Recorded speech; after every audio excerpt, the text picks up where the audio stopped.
My greatest transition was at the age of 16. I lived in Canberra with my father and older brother, and one afternoon nearing the end of year 10, my father received a call from one of my teachers, telling him that I had not completed or handed in enough assessment over the year to pass it. My father had a very pressing job and worked late most nights. He was not around much to keep an eye on me.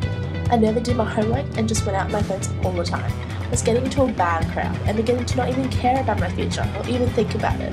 I just wanted to party and hang out with my friends. After this phone call, my dad sat me down and told me I needed to get my life sorted. And after weeks and weeks of talking and finally realising that my life was going down a very rocky road, I decided the best option for my future was to leave the place I call home and go to boarding school. There I would have structure and stability. I didn't mind the idea of moving at the time. I was pretty excited to have a new adventure in my life, so I left all my friends and my freedom. My life at boarding school in Brisbane started off horribly. I didn't get to go out partying, and I wasn't allowed to even go to the shops some afternoons. I felt like I didn't belong. This life was nothing like I was used to. I had set hours to eat and study and sleep. I lived in a cube with curtains, not a door. I had to wear a uniform. I wasn't allowed to paint my nails or wear my piercings. This was not fun after a life with no constraints. I was alone without my father and my brother. As the months passed, I started making friends and getting involved in school activities. I began to accept that I was unable to do whatever I liked whenever I wanted, and that I was here for a purpose. I was here to get through my secondary schooling to give myself the best opportunity at life. I began to really enjoy my new life and friends, but still today I miss my old friends and family. I settled down and tried hard to study.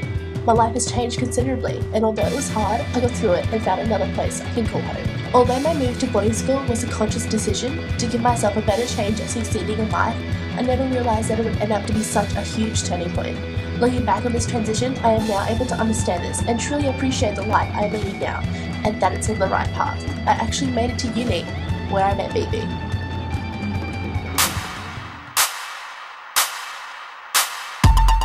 The last day of school is a memorable day for everyone, whether it is good or bad. It is a doorway towards a life-changing transition. I'm currently an ex-Somerville house girl who finished in the year of 2009. The last day of school was a day of disembodiment, where something was lost and something was gained. I had lost being part of a community where people guided me, reminded me, protected me, and helped me. Yet my school ribbon was finally loosened, untying a whole new life ahead. The school gates had opened, mobility was endless, and only one thing was on everyone's mind: schoolies. Schoolies was the ultimate door to freedom. It was the ultimate eye-opener towards a vulnerable side of life. I was exposed to everything. The fun became serious and the games became intimidating. Friendships were lost, respect was ruined, and loyalty was lies. However, people only grow from life's hardships.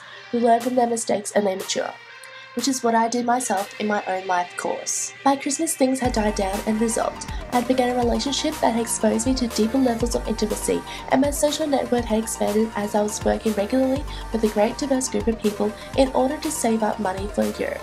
After spending an amazing 2 months overseas, I came back to my quiet little hometown of Brisbane. However, after turning 18 a week later, I found that Brisbane was not so quiet after all. I found a secret nightlife where I could finally see 18+ concerts and do things that underage couldn't. My time of not belonging, rebelling, and being alone gave me the chance to learn things independently. By the end of February, it was time for me to find a new place of belonging, just like everyone else had. Dynamics changed slightly when Griffith University had accepted my position as a full-time art student. Finding classes, understanding the teaching methods, and even getting to uni with uneasy mobility were difficult at first. Although, after a while, I felt more embedded without the babysitting aspects that school had. Uni became a waterhole. I never thought I would get to uni when I was young. Now I'm here, living every day like it's the first day of my life, knowing that adding a new day with new experiences to the narrative of my life course.